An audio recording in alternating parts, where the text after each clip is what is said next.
हम 8 से 10 मार्क्स का क्वेश्चन डायरेक्टली या फिर इनडायरेक्टली वे में पूछ लिया जाता है। ठीक है, टाइम और टेंस को पढ़ने से पहले पहले देखिए, आपको तो पता है टेंस कितने प्रकार के होते हैं, 3 टाइप्स होते हैं। ये बेसिक सी जानकारी आप लोग को पता ही होगा।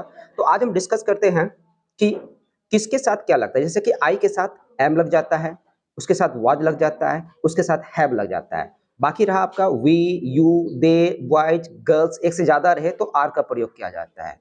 ठीक है, उसी प्रकार ही, सी, इट, राम, सीता, कुछ भी नेम हो एक नेम, तो उसके लिए किसका प्रयोग किया जाता है, इज का। इतना सा आपको आना चाहिए।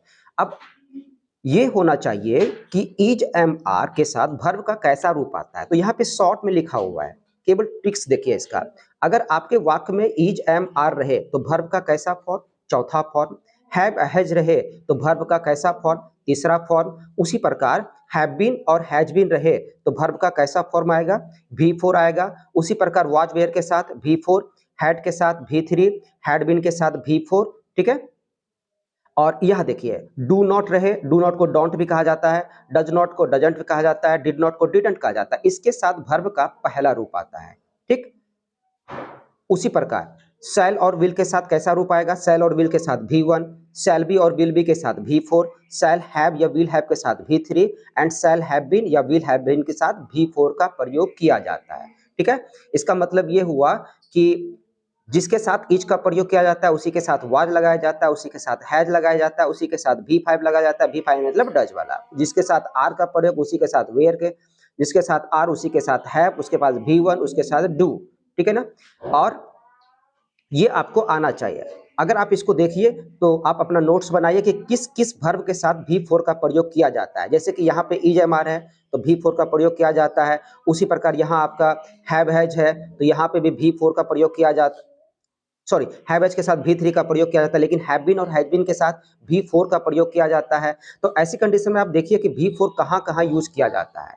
ठीक है ना, इनडायरेक्टली क्वेश्चन आपको यहाँ से देखने के लिए मिल जाएगा। अब चलते हैं, पहला नंबर टेंस का बारे आता है, वो है प्रेजेंट इंडेफिनिट टेंस। ठीक है ना, प्रेजेंट इंडेफिनिट टेंस का जो फॉर्मूला होता है वो अफर्मेटिव में मात्र 2 ही का फॉर्मूला आपको जानना बहुत जरूरी है। बाकी सबका तो थोड़ा सा ट्रिक होता है, उसको बना लीजिएगा, समझ में आ जाएगा। जैसे कि सब्जेक्ट के साथ V1 और V5 का प्रयोग किया जाता है। ठीक है ना, जिसके साथ इज लगता है उसी के साथ क्या करते हैं, V5 का प्रयोग किया करते हैं। सब्जेक्ट निगेटिव की बात करते हैं तो डू नॉट और डज नॉट आता है। डू नॉट और डज नॉट के बाद वर्ब का कैसा रूप, V1 का प्रयोग किया जाता है। वही डू डज को हम आगे करते हैं तो कौन सा वाक्य दे देगा, इंट्रोगेटिव। इंट्रोगेटिव में देखिए, अगर आप नॉट को यहाँ से हटाइएगा और अगर आगे लाते हैं तो यहाँ जो है ना, डू नॉट को हम ऐसे नहीं लिख सकते हैं, डू और हटा करके नॉट नहीं लिख सकते। अगर ये आगे यानी कि सब्जेक्ट के पहले ला रहे हैं तो डोंट को डू नॉट ना लिख करके डोंट का प्रयोग किया जाएगा। ठीक है, उसके बाद सब्जेक्ट, यहां से नॉट तो हटा लिए, उसके बाद V1 प्लस में अदर्स। ठीक है, just the same kind. Question word की बात करते हैं तो क्वेश्चन वर्ड का भी वही आता है। ठीक है ना, सबसे पहले क्वेश्चन वर्ड, उसके बाद डू या डज, उसके बाद सब्जेक्ट। अगर आप नॉट को उठाते यहाँ से हटाते आगे लाते हैं तो डू नॉट नहीं होगा, डोंट हो जाएगा। और उसी प्रकार डज नॉट ना होकर के डजंट हो जाएगा। उसके बाद V1 प्लस में अदर वर्ड्स। अब इसका यूजेस पढ़ते हैं कि क्या क्या यूज किया जाता है। हाँ, बेसिक सी जानकारी एक ये और भी है कि बी, ये जो बी है ना, रूट वर्ड है। यहाँ बी से ही इज निकला है, उसी के साथ एम आया है, उसी के साथ आर आया है। तो इतना सा ये प्रेजेंट को शो करता है। बाकी वाज और वेयर पास्ट को शो करता है। ठीक है, अब प्रेजेंट इंडेफिनिट का यूजेस समझते हैं। पहला नंबर में यूनिवर्सल ट्रूथ, ये हम एक ही टेंस का दे रहे हैं। ठीक है ना, जो कि डिटेल्स में। उसके बाद बाकी जो है ना ट्रिक्स जाएगा। प्रिंसिपल्स मतलब होता है सिद्धांत। यूनिवर्सल ट्रूथ मतलब होता है चिरंतन सत्य, ऐसी चीजें जो तीनों लोक में सत्य है। ठीक है ना, पहले भी था, अभी भी है और बाद में भी होगा। जैसे पृथ्वी गोल है तो ये पहले भी था, अभी भी है और बाद में भी रहेगा। फिर आता है इडियम्स और हेडलाइंस। जो भी एडोम्स रहता है यानी कि फ्रेजेज वगैरह रहते हैं, कहावत वगैरह रहते हैं, तो वो जो होता है ना प्रेजेंट में उसको जिक्र किया जाता है। रिपीटेड एक्शन, जो बार बार आप काम करते हैं। और फिर परमानेंट एक्टिविटी, जो आपका परमानेंट एक्टिविटी अस्थायी कार्य व्यापार है उसके लिए, हैबिट का प्रयोग करने के लिए, शो करने के लिए, या फ्यूचर के फिक्स एक्शन को बताने के लिए। फ्यूचर के फिक्स एक्शन को बताने के लिए हम किसका प्रयोग करेंगे, हम प्रेजेंट इंडेफिनिट का ही प्रयोग करेंगे। ठीक है, अब फ्यूचर के फिक्स एक्शन को बताने के लिए कुछ वर्ड्स आता है, जैसे कि टुमारो, नेक्स्ट, 10 AM या PM, टू नाइट, ऐसे कुछ आता है, ठीक है। अब फ्यूचर में आता है एक और चीज है जो कि कंडीशन होता है और रिजल्ट्स होता है। यहां से देखने के लिए मिलेगा, जिस टॉपिक से ज्यादा क्वेश्चन पूछा जाता है आप उसको समझिए। अगर आपके वाक्य में कुछ वर्ड्स आ जाए, जैसे कि क्या क्या वर्ड्स हो सकता है, डेली, एवरी डे, या फिर every night, every month, every year, on Sundays, always, never, often, usually, generally, habitually, hardly, seldom, rarely, regularly, या फिर once a day, twice a day, ऐसा कुछ रहे, तो आप जो है ना उसके साथ किसका प्रयोग कीजिएगा, V1 या फिर V5 का, ठीक है ना। इसका कुछ एग्जांपल्स देख लेते हैं, जैसे कि she dash to play cricket, ठीक है ना। अब यहाँ पे देखिए, इसको सॉल्व करने के लिए सबसे पहले हमको सब्जेक्ट को देखना पड़ता है, ठीक है ना। सब्जेक्ट को देखिए कि सी के साथ क्या क्या आ सकता है। सी के साथ इज भी आ सकता हैव तो नहीं आएगा, गो V1 नहीं आएगा। इसका मतलब दो ऑप्शन बचा हुआ है, एक तो आपका बी का ऑप्शन, एक सी का ऑप्शन। और आपको हम बताए थे कि इज एम आर के साथ वर्ब का चौथा रूप आता है, लेकिन यहाँ पे क्या दिया गया है, वर्ब का पहला रूप, इसलिए ये ऑप्शन गलत हो जाएगा। आपका आंसर क्या हो जाएगा, बी, गोज, ठीक है ना। नेक्स्ट, ऑन संडेज, देखिए ये आपको वर्ड मिला होगा, ठीक है ना। मंडेज भी हो सकता है, ट्यूसडेज भी हो सकता है। ऑन संडेज का मतलब होता है हर एक रविवार को। अब ये आदत शो कर रहा है, तो आदत शो कर रहा है, तो अब देखिए वी के साथ क्या क्या लग सकता है, हैज तो नहीं आ सकता है, उसी प्रकार गोज भी नहीं आ सकता है, V3 अकेले नहीं आएगा, इसलिए इसका ऑप्शन आंसर क्या हो जाएगा, V1 हो जाएगा। नेक्स्ट में थर्ड नंबर में, माई सिस्टर नेवर डैश ए लाई, एक वर्ड मिला आपको, ठीक है, नेवर, ठीक है। तो अब ये नेवर वर्ड मिला, तो माई सिस्टर एक है, और एक के लिए हम किसका प्रयोग करते हैं, ऐसे तो इज का प्रयोग करते हैं, यहाँ तो इज है नहीं, तो इसका मतलब क्या हो गया, इज बराबर V5 होता है, ठीक है ना। इसका V5 आंसर क्या हो जाएगा, आपका टेल्स हो जाएगा, ठीक है। उसी प्रकार वी क्रिकेट एवरी मॉर्निंग, ये देखिए वर्ड आ गया एवरी मॉर्निंग, आपको कुछ सोचना ही नहीं है, या तो आंसर इसका V1 में आएगा या फिर ये V5 में आएगा, ठीक है ना। तो वी के साथ कैसा प्रयोग करते हैं हम, V1 या V5, तो इसका आंसर आ जाएगा V1। इसमें से V1 कौन है, इज तो लग नहीं सकता है, प्लेज आपका V5 है, ये आपका आंसर हो जाएगा प्ले, ठीक है। नेक्स्ट क्वेश्चन देखिए, पांचवा नंबर है माई फ्रेंड्स, ये देखिए फ्रेंड्स में एस लगा दिया है। ऑलवेज, अब एक वर्ड आपको मिला होगा, पीछे देख लीजिएगा आप, ठीक है। ऑलवेज डैश मी, अब माई फ्रेंड्स जो है ना, माई फ्रेंड्स के साथ क्या क्या आ सकता है, जैसे कि V4 अकेले नहीं आ सकता, इसके साथ इज एम आर का आना जरूरी है, जिस प्रकार यहाँ पे इज दिया गया, क्योंकि यहाँ पे फ्रेंड्स में एक से ज्यादा है, इसलिए हम इज का प्रयोग नहीं कर सकते हैं। बचा आपका ऑप्शन ए और ऑप्शन बी, चूंकि माई फ्रेंड्स एक से ज्यादा है तो हम V5 का इस्तेमाल नहीं कर सकते, इसलिए आंसर आपका क्या हो जाएगा, V1 हेल्प, ए नंबर हो जाएगा। उसी प्रकार सी डज नॉट, डू नॉट और डज नॉट के बाद वर्ब का कैसा रूप, पहला रूप, तो ये आपका पांचवा रूप हो गया, ये आपका V2 हो गया, ये आपका V4 हो गया, ये आपका पहला रूप, ये आंसर हो गया, ठीक है ना। नेक्स्ट क्वेश्चन देखिए, डैश यू टीच अस, अब देखिए यहाँ पे टीच आपका लिखा हुआ है, ठीक है ना, और टीच आपका V1 है। V1 का प्रयोग किसके साथ किया जाता है, इज एम आर के साथ V4 का प्रयोग किया जाता है, ये तो आपका नहीं होगा। हैव एच के साथ V3 का प्रयोग किया जाता है, इज एम आर के साथ V4 का प्रयोग किया जाता है, इसका मतलब ये तीनों में से कोई नहीं होगा। तो बचा के आपके साथ डू या डस के साथ वर्ब का पहला रूप आता है, क्योंकि ये निगेटिव का सेंस देता है, सॉरी इंट्रोगेटिव का सेंस देता है, इसलिए इसके साथ V1 का प्रयोग किया जाएगा। नेक्स्ट चलते हैं, ट्रिक 2 देखते हैं इसका। यही प्रेजेंट इंडिफिनिट थोड़ा सा बड़ा है, लेकिन इससे ही सबसे ज्यादा क्वेश्चन पूछा जाता है। अगर हम बात करते हैं फ्यूचर में आते हैं, तो इसमें एक चीजें आती है कि एक तरफ कंडीशन और दूसरी तरफ इसका रिजल्ट, ठीक है ना। कंडीशन का वाक्य कैसा रहेगा, इसके पहले कुछ वर्ड कंजक्शन करेगा, जैसे if, when, unless, until, till, etc., ठीक है ना। अगर ये वाक्य रहे तो इसके बाद जो आने वाले सब्जेक्ट के साथ जो लगेगा, सब्जेक्ट प्लस या तो V1 होगा या फिर V5 होगा। दूसरी बात, रिजल्ट का शो कैसे करेगा, ये सब्जेक्ट के साथ शैल या विल और प्लस में V1। इसका है अनलेस, अनलेस अपने आप में नेगेटिव वर्ड है, अगर इसमें अनलेस लगा हो तो नॉट का प्रयोग मत कीजिएगा। उसी प्रकार अनटिल, जब तक कि नहीं इसका माने होता है, इसमें भी नॉट छिपा हुआ है, इसके साथ भी नॉट का प्रयोग नहीं होता है। अब ट्रिक देखिए, एक तरफ अगर आपका शैल और विल रहे तो दूसरी तरफ 100% है V1 और V5 का प्रयोग किया जाएगा। यहां से क्वेश्चन ज्यादा पूछा जाता है आपको, ठीक है ना, बोर्ड एग्जाम में। तो इसका कुछ सॉल्व करते हैं, जैसे देखिए आई शैल हेल्प हर इफ, यहाँ पे इफ आया, एक तरफ आपका क्या है, शैल और विल है, ठीक है ना। एक तरफ आपका शैल और विल है, तो दूसरी तरफ क्या हो जाएगा, V1 या V5। एक तरफ आपका सेल और विल है, दूसरी तरफ V1 या V5, तो सी के साथ V5 हो जाएगा, V5 में एस या ES। उसी प्रकार इफ यहाँ लगा हुआ है, एक तरफ आपका सेल और विल है तो दूसरी तरफ V5, ईट V1 या V5, ईट के साथ V5 लग जाएगा। उसी प्रकार यहाँ पे सीता है, इसके पहले वेन का प्रयोग किया गया है और दूसरी तरफ सेल या विल का प्रयोग किया गया, तो सीता के अनुसार क्या हो जाएगा, V1 या V5, तो V1 तो नहीं होगा, V5 का प्रयोग किया जाएगा। नेक्स्ट क्वेश्चन है अनलेस लगा हुआ है, देखिए यहाँ पे अनलेस लगा हुआ है यू, उसके साथ एक तरफ सेल और विल लगा हुआ है तो दूसरी तरफ क्या होगा, V1 या V5, तो इसमें से V1 का आंसर क्या हो जाएगा, यू वर्क, ये आपका V1 आंसर हो जाएगा। ठीक उसी प्रकार एक तरफ यहाँ देखिए, आपकी बार क्वेश्चन हम बदल दिए हैं, ठीक है ना। एक तरफ ये आपका वेल लगा हुआ है प्लस में V1 लगा हुआ है, तो एक तरफ V1 है तो दूसरी तरफ सेल या विल होगा, ठीक है ना, दूसरी तरफ सेल या विल, तो इसका मतलब क्या हो जाएगा, यू के साथ किसका प्रयोग करेंगे हम, विल का, ठीक है। नेक्स्ट क्वेश्चन कहता है she dash to Mumbai tomorrow, ठीक है ना। उसमें से हम लिखे हुए थे कि कुछ वर्ड्स ऐसे हैं जिसको देखने के बाद जो है ना, फ्यूचर फिक्स टाइम की बात करते हैं, फ्यूचर में कोई काम पूर्व निर्धारित योजना के अनुसार हो तो सबसे पहले हमको प्रेजेंट पे आना पड़ता है। सबसे पहले या तो V1 में आंसर दीजिए या तो V5 प्रेजेंट इंडेफिनिट में, अगर ये ऑप्शन में ना रहे तब इज MR का प्रयोग कीजिए, इज MR प्लस में V4, ठीक है ना। और अगर ये भी ऑप्शन ना रहे तब हमको फ्यूचर में सेल या विल का प्रयोग करना पड़ेगा, ठीक है। तो देखते हैं she dash to Mumbai tomorrow, तो सीधी सीधी बात है, ये टुमारो की बात कर रहा है, तो इसका मतलब क्या हो गया, इसका आंसर जो हो जाएगा आपका सी के अनुसार ये हो जाएगा आपका गोज हो जाएगा। क्यों, क्योंकि यहाँ पे टाइम शो कर रहा है, ठीक है ना। सबसे पहले देखेंगे हम V1 और V5 को, अगर नाम मिले तो इज MR को, अगर नाम मिले वो तो सेल और विल को। उसी प्रकार द स्कूल डैश ऑन 5 जनवरी, ये आपका टाइम पीरियड आ गया, ठीक है ना। तो इसका मतलब क्या हो जाएगा, फ्यूचर का शो कर रहा है, निर्धारित योजना के अनुसार होगा, स्कूल एक है यहाँ पे रीओपेंस हो जाएगा, ठीक। दूसरा टेंस में चलते हैं हम लोग, प्रेजेंट इम्परफेक्ट। दो तीन टेंस ऐसा है जो आपको बहुत ज्यादा विस्तार से पढ़ना पड़ेगा, खासकर सबसे पहले प्रेजेंट इंडेफिनिट को।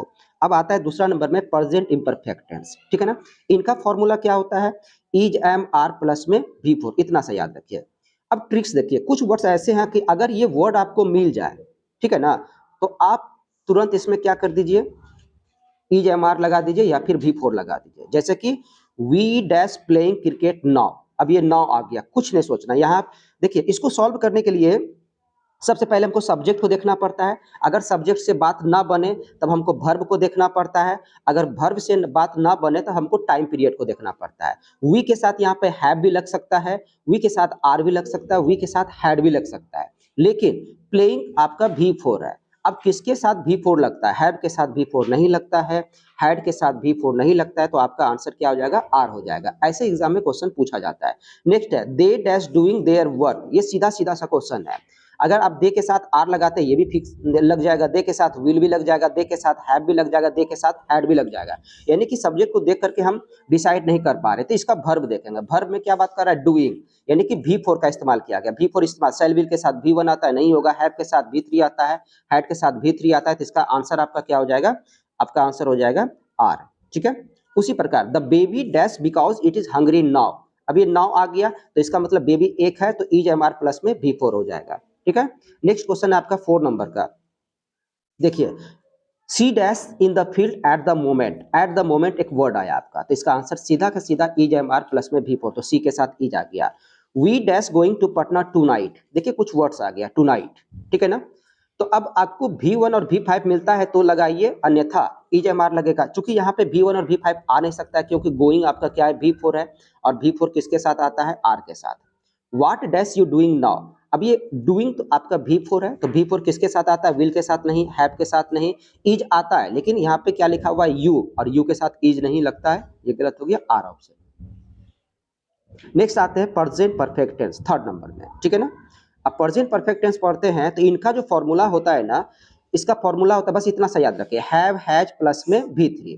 कुछ वर्ड्स है, ever, never, always, already, just, so far, up to, now, often, ये सब कुछ वर्ड्स है जिसको देखने के बाद ये कंफर्म हो जाता है कि इसके साथ यही फॉर्मूला लगेगा, ठीक है ना। नहीं तो एग्जामिनर क्या करता है, हैव और हैज को देता है, V3 को छोड़ देता है, या फिर कभी V3 देगा और इधर वाला हैव हैज को छोड़ देगा, ठीक है।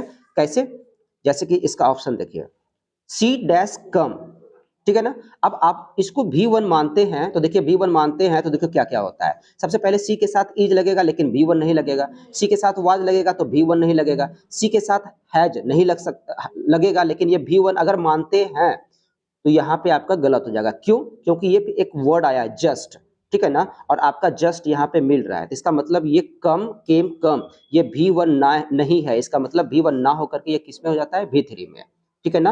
अब ये V3 है तो V3 में आपका V3 दिया हुआ है तो V3 किसके साथ प्रयोग किया जाता है, हैव और हैज के साथ, तो C के साथ क्या हो जाएगा आपका आंसर हैज हो जाएगा, ठीक है ना। उसी प्रकार वी हैव आ गया तो वर्ब का कैसा रूप आएगा, तीसरा रूप, इसमें से तीसरा रूप क्या है, सीन है। दे ऑलरेडी गोन, गोन आपका क्या है V3, V3 किसके साथ आएगा, आर के साथ नहीं आएगा, वेयर के साथ नहीं आएगा, हाँ दे के साथ हैज नहीं होता, दे के साथ हैव होता है, ठीक है। Who has dash my books, अब यहाँ पे हैज आ चुका है, हैज के साथ वर्ब का कैसा रूप आएगा, तीसरा, तो कौन इसमें तीसरा रूप है, तो स्टोलन आपका तीसरा रूप है, ठीक है। नेक्स्ट टॉपिक चलते हैं, present perfect continuous. Present perfect continuous का जो फॉर्मूला होता है हैव बीन हैज बीन होता है, अगर आपके साथ वर्ब आ रहा है तो V4 लगाइए, नहीं तो ऑब्जेक्ट का ऑब्जेक्ट रह जाता है। इसमें पहचानने का नियम क्या है, इसको कैसे पहचानेंगे कि भाई हैव बीन और हैज बीन लगेगा, तो इसमें दो वर्ड आएगा आपका सिंस और फॉर, ये टाइम को इंडिकेट करेगा, जैसे ही टाइम को इंडिकेट करेगा, टाइम को इंडिकेट करेगा तो आपका हैव बीन और हैज बीन लगेगा और वर्ब का कैसा रूप लगेगा, चौथा रूप, जैसे कि we dash playing cricket since morning, अब देखिए यहाँ पे V4 है, अगर आप इसको केवल V4 लगा के देखते हैं तो आर आपका लग जाएगा, लेकिन ये जो है ना सिंस मॉर्निंग, ये टाइम पीरियड को बता रहा है, इसलिए आर ना लग करके इसका आंसर क्या हो जाएगा, हैव बीन और हैज बीन। ठीक उसी प्रकार सी डैश इल, अगर इतना सा रहता तो सी इज इल हो जाता, सी वाज इल हो जाता, लेकिन ये क्या बता रहा है, फॉर 2 डेज, और फॉर किसको बता रहा है, समय को, अगर समय को जैसे ही बताए तो हैव बीन और हैज बीन का प्रयोग करेंगे हम, तो सी के साथ क्या हो जाएगा, हैज बीन। उसी प्रकार इट हैज बीन, अगर हैज बीन आ गया है तो वर्ब का कैसा रूप होगा, चौथा रूप, तो चौथा रूप आपका क्या होगा, रेनिंग, बस कुछ वर्ड्स है उसको देखिए और वो बन जाएगा। नेक्स्ट है आपका बहुत इंपॉर्टेंट है पास्ट इंडिफिनिट में, पास्ट इंडिफिनिट टेंस, हम प्रेजेंट इंडिफिनिट टेंस पढ़े थे उसमें V1 और V5 होता है, लेकिन अब देखिए पास्ट इंडिफिनिट में क्या होगा, V2, ठीक है ना। अगर निगेटिव जाते हैं तो डिड नॉट प्लस में V1, उसी प्रकार अगर हम डिड को आगे कर देते हैं, ठीक है ना, तो ये क्या का माने देगा, इंट्रोगेटिव। उसी प्रकार नॉट को अगर हम आगे लाते हैं तो डिड नॉट नहीं होगा, डिडंट होगा, ठीक है ना, यहाँ पे लिख चुके हैं डिड नॉट बराबर डिडंट होता है, ठीक है ना। उसी प्रकार इसके आगे अगर क्वेश्चन वर्ड डालते हैं तो ये आपका पूरा स्ट्रक्चर हो जाएगा, आपको स्ट्रक्चर आना चाहिए। आप ट्रिक देखिए इसका क्या होता है, एग्जाम में सीधा सीधा ये अगर वर्ड आ जाए, ठीक है ना, तो चले जाइए पास्ट इंडेफिनिट में, ठीक है ना, पास्ट इंडेफिनिट में चले जाइए, जैसे कि यहाँ पे यस्टरडे, कुछ मत देखिए V2 लगेगा, इसमें V2 क्या है, केम है।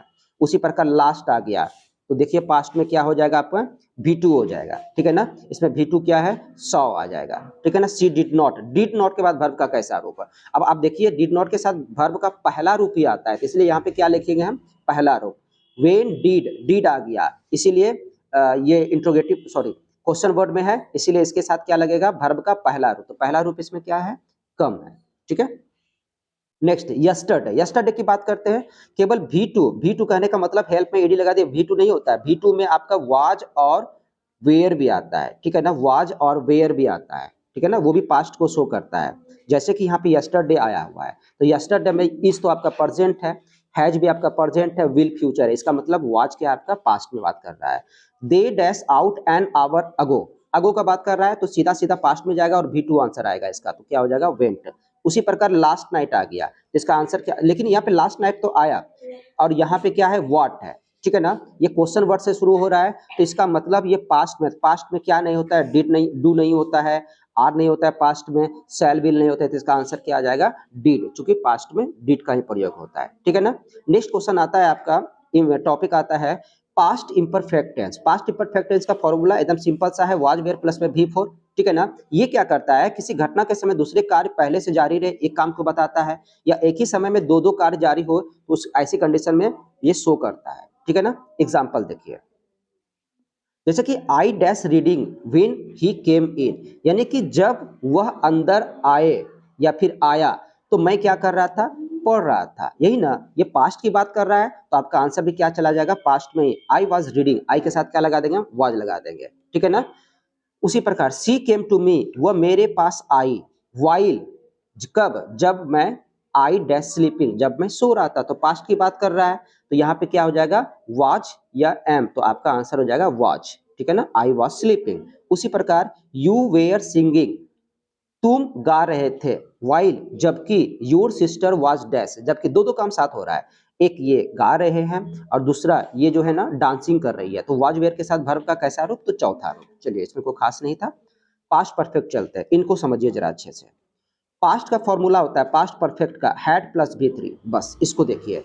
पास्ट में अगर दो काम हो जाए और दोनों काम के बीच समय का अंतराल हो, इतना सा अंतराल हो जितना कि चोर और पुलिस के बीच होता है, डॉक्टर और पेशेंट के बीच होता है, अगर ऐसी कंडीशन आ जाए तो पहला काम की समाप्ति के साथ हैड प्लस V3 और दूसरे काम की समाप्ति के साथ V2 आ जाएगा। कब, ये जब समय का अंतराल रहे तब। लेकिन सिचुएशन ऐसा आता है कभी कभी कि समय का अंतराल जो होता है ना कम होता है और कभी कभी तो ना के बराबर होता है। कुछ तो ऐसे होता है कि एक काम की समाप्ति होती नहीं है और दूसरा काम भी शुरू हो जाता है, तो ऐसी कंडीशन में दोनों के साथ क्या प्रयोग किया जाता है, V2। जैसे कि द पेशेंट डैश डाइड, ठीक है, patient dash died before the doctor केम, इसका मतलब ये हो गया एक तरफ आपका V2 लिखा हुआ है तो ठीक है ना, तो दूसरी तरफ हैड प्लस V3 100% ही होगा, ठीक है ना। व्हेन द क्लास इंडेड, जब क्लास इंड हुए, तो द स्टूडेंट्स डैश आउट, बच्चे क्या हो गए, बाहर चले गए, ठीक है ना।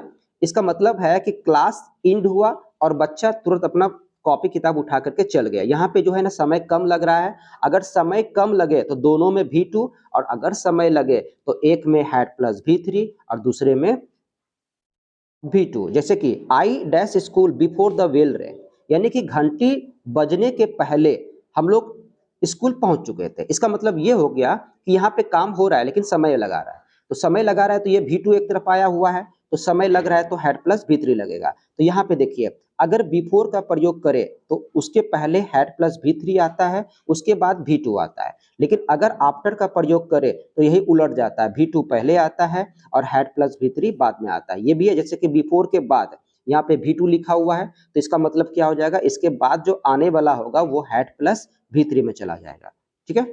नेक्स्ट चलिए, पास्ट परफेक्ट कंटिन्यूअस में, पास्ट परफेक्ट कंटिन्यूअस का जो फॉर्मूला होता है वो हैड बीन प्लस V4 होता है, ठीक है ना। इसमें भी क्या करता है, सिंस और फॉर का प्रयोग किया जाता है, दो वर्ड का, वो भी टाइम एक्सप्रेशन करेगा।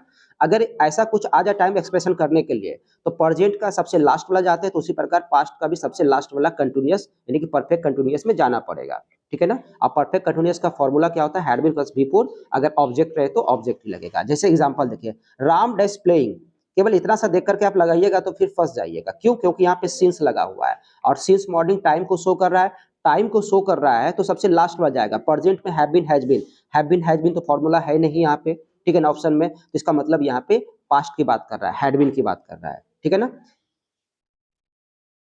तीन ही चीज आ सकता है, एक आपका हैव बीन, हैज बीन या फिर हैड बीन, उनमें से आपको चूज करना है, एक ही रहेगा इसमें से, ठीक है ना, हैड बीन रहेगा या फिर हैव बीन रहेगा या फिर हैज बीन रहेगा, इनमें से कोई एक ही रहेगा आपका, ठीक। जैसे देखिए फिर you dash teaching for 4 hours, अब 4 घंटे से डैश, अब आर लगाते तो गलत हो जाएगा क्योंकि टाइम को एक्सप्रेस करने के लिए, शो करने के लिए फॉर का इस्तेमाल किया गया है, यहाँ पे हैड बीन का इस्तेमाल किया गया है और बीन कहीं नहीं लगा, हैव की लिया गया लेकिन इसमें बीन छोड़ दिया, इसका मतलब ये आपका आंसर हो जाएगा had been. She had been, अगर हैड बीन आ जाए तो वर्ब का कैसा रूप, तो चौथा रूप, ठीक है। नेक्स्ट है आपका फ्यूचर टेंस में आते हैं, फ्यूचर इंडेफिनिट की बात है, ठीक है ना।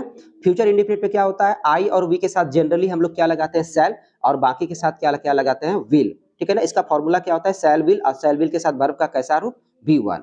फिर वही बात करते हैं हम फ्यूचर में, जैसे प्रेजेंट में बात किए थे, एक तरफ कंडीशन आएगा तो दूसरी तरफ उसका रिजल्ट भी आएगा। कंडीशन आएगा तो इसका फॉर्मूला V1 और V5 के साथ जाएगा, और अगर रिजल्ट होगा तो शैल विल प्लस V1, यानी कि एक तरफ अगर शैल और विल रहे, V1 रहे, तो दूसरी तरफ V1 और V5, ये पहले भी डिस्कस कर चुके हैं, थोड़ा सा कुछ एग्जाम्पल देख लेते हैं। इफ यू हेल्प मी, ठीक है ना, dash I also help you, यानी कि आपका एक तरफ V1 दिया गया है तो एक तरफ V1 है तो दूसरी तरफ क्या होगा, V1 और V5 मतलब दिया गया है तो शैल और विल लगा दूसरी तरफ, तो आई के साथ ऐसे जनरली किसका प्रयोग करते हैं, शैल का। उसी प्रकार ही dash if he works hard, ठीक है ना।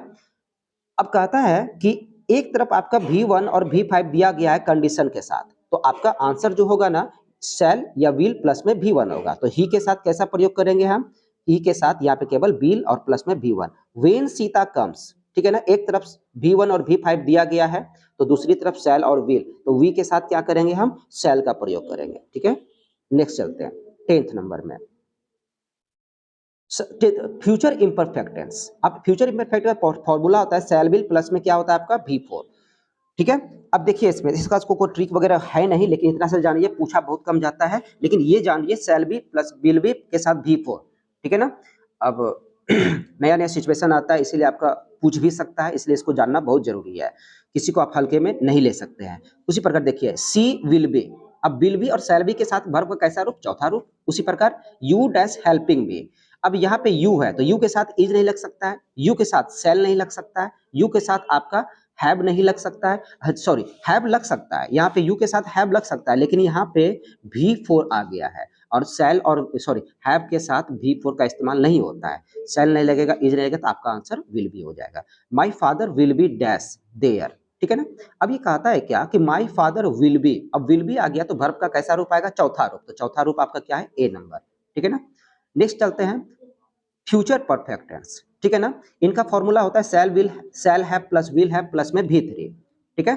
अब इनका फॉर्मूला देखिए, इनको जो है नोट में लिखा गया है कि शैल हैव और विल हैव प्लस में V3 रहे और शर्त वाला वाक्य रहे, तो शर्त वाले वाक्य के साथ हमेशा V1 और V5 आता है। जैसे कि आई शैल हैव, पहले देखिए शैल हैव या विल हैव के साथ वर्ब का कैसा रूप आएगा, तो कंप्लीटेड, तीसरा रूप आएगा, ठीक है ना। उसके बाद माई सिस्टर विल हैव, यहाँ पे आ गया आपका विल हैव, ठीक है ना, तो वर्ब का कैसा रूप, तीसरा रूप, तो तीसरा रूप क्या होता है, कम केम कम, तीसरा रूप है ये। The patient will have died, अब यहाँ पे विल हैव प्लस में V3 आ गया, तो डॉक्टर के अनुसार ये शर्त वाली बात कर रहा है, ठीक है ना। तो अगर ये शर्त वाली बात कर रहा है, बिफोर के बाद आया है, तो इसका मतलब डॉक्टर एक है तो एक के साथ V1 या V5 आ जाएगा, ठीक है। जस्ट द सेम काइंड, चौथा नंबर देखते हैं, ये लिखा गया सी विल हैव, अब विल हैव के साथ वर्ब का कैसा रूप है, तो विल हैव के साथ वर्ब का तीसरा रूप। आपका लास्ट बचा हुआ है फ्यूचर परफेक्ट कंटिन्यूअस, जो कि रेयर ही पूछा जाता है एग्जाम में, लेकिन जानना आपको बहुत जरूरी है, ठीक है ना। देखिए इनका जो फॉर्मूला होता है ना, shall have been will have been plus में V4, अगर ऑब्जेक्ट रहे तो ऑब्जेक्ट लगा देना है। एक नोट में देखिए, फ्यूचर में जो है ना सिंस नहीं रहेगा, अब सिंस की जगह किसका प्रयोग किया जाता है, फ्रॉम का प्रयोग किया जाता है। जैसे we shall have been dash from morning, ये फ्रॉम टाइम को एक्सप्रेशन कर रहा है, तो आप जान लीजिए फ्रॉम अगर सिंस के बदले में आया है, ठीक है ना, तो ये हमेशा कहाँ चला जाएगा, फ्यूचर में। और ऐसे भी शैल हैव और विल हैव बीन के साथ वर्ब का चौथा रूप, तो चौथा फॉर्म क्या आपका प्लेइंग है, ठीक है ना। नेक्स्ट है आपका will have been, you will have been, यहाँ पे टाइम एक्सप्रेशन करने के लिए आया है, ऐसे भी विल हैव बीन के साथ वर्ब का कैसा रूप है, चौथा रूप आता है। Ram dash doing this work from Monday, अब देखिए यहाँ पे हैड बीन भी दिया गया है, चूंकि यहाँ पे V4 है और टाइम को शो कर रहा है, ठीक है ना, लेकिन टाइम को शो तो कर रहा है, लेकिन ये फ्रॉम किसके बदले आया है, सिंस के बदले में, सिंस के बदले में आया। और अगर फ्रॉम की बात करता है तो फ्रॉम केवल फ्यूचर टेंस में ही जा सकता है यहाँ पे, ठीक है ना। राम के साथ हैड बीन नहीं लगेगा, हैड बीन तो पास्ट को शो करता है, हैज बीन यहाँ पे लगता अगर यहाँ पे सिंस रहता तो, लेकिन यहाँ पे ऐसा कुछ नहीं है, यहाँ पे सिंस की जगह किसका प्रयोग किया गया, फ्रॉम का, इसलिए हैज बीन का इस्तेमाल नहीं होगा, इसके साथ राम के साथ विल हैव बीन का इस्तेमाल होगा, ठीक है ना। ये आपका पार्ट 1 है, पार्ट 2 में आपका प्रीवियस ईयर का सारा क्वेश्चन दिया जाएगा, ठीक है ना। आप इसको अच्छे से देखिए, समझिए, ठीक है ना। Thanks for watching this video.